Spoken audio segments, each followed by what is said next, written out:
আসসালামু আলাইকুম। নতুন একটি ভিডিওতে সবাইকে স্বাগত। তো আজকে আরেকটা বিসিএস এর কোশ্চেন আমরা সলভ করব। এটা মূলত 40তম বিসিএস এসেছিল। কততম?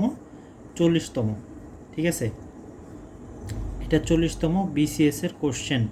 তো এইটা হচ্ছে মূলত আমাদের এখানে একটু ট্রিকি, কোশ্চেনটা অনেকটা ট্রিকি। তো আমরা এটা দেখব এবং এটা সলভ করার চেষ্টা করব। তো প্রথমে বলতেছে যে পূর্ণ সংখ্যাটিকে 3, 4, 5 ও 6 দ্বারা ভাগ করলে যথাক্রমে 1, 2, 3, 4 অবশিষ্ট থাকে।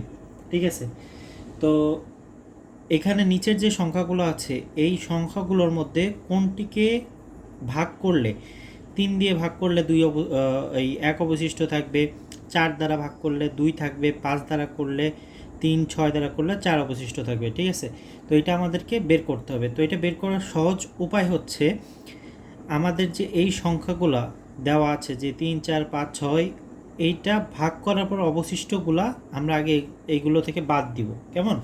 তো তো এখানে আমরা দেখতে পাচ্ছি যে আমরা যদি এই 3 থেকে 1 বাদ দিই, এই একটা বাদ দিই, তাহলে আমরা পাচ্ছি 2।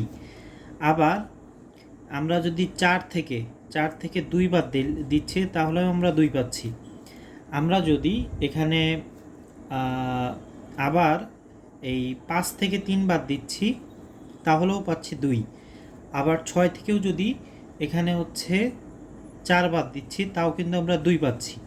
তার মানে বোঝা যাচ্ছে যে আমরা এখানে যে সংখ্যাটি আছে যতবারই আমরা ভাগ করি না কেন, কত কত অবশিষ্ট থাকবে? 2 করে অবশিষ্ট থাকবে, তাই না? তো আমরা যদি এই 4টা সংখ্যারই কী করি, লসাগু করি, তাহলে লসাগু থেকে আমরা যদি 2 বাদ দিই, যত লসাগু হবে সেটা থেকে যদি আমরা 2 বাদ দিই, এই 2টা, তখন কিন্তু আমরা এই অবশিষ্ট যে অবশিষ্ট থাকে এটার উপর ভিত্তি করে কিন্তু আমরা এই সংখ্যাটি আমরা বের করতে পারবো। তো যদি আমরা 3, 4, 5, 6 লসাগু করি, 3, 4, 5, 6 লসাগু করি, তাহলে খুবই সিম্পল। দেখি কত বের হয় আমাদের। লসাগু করলে প্রথমে 2 দিয়ে করলে হয় এখানে 3, 2, 5, 3, তাই তো? তারপরে আবার যদি আমরা 3 দিয়ে করি, এখানে থাকছে 1, 2, 5, 1, তাহলে এখানে আমাদের কত হচ্ছে?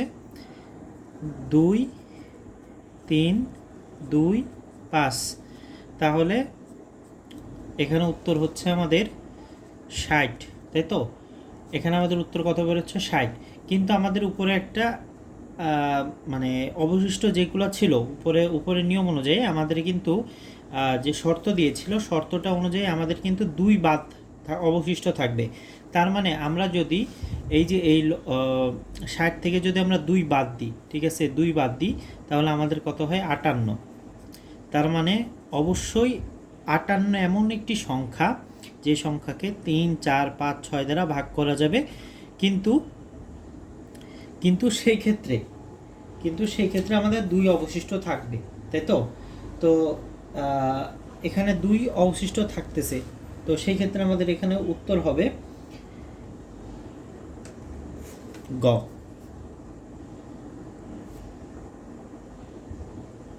ঠিক আছে, তো আচ্ছা, এখানে গ না খ হচ্ছে আমাদের উত্তর।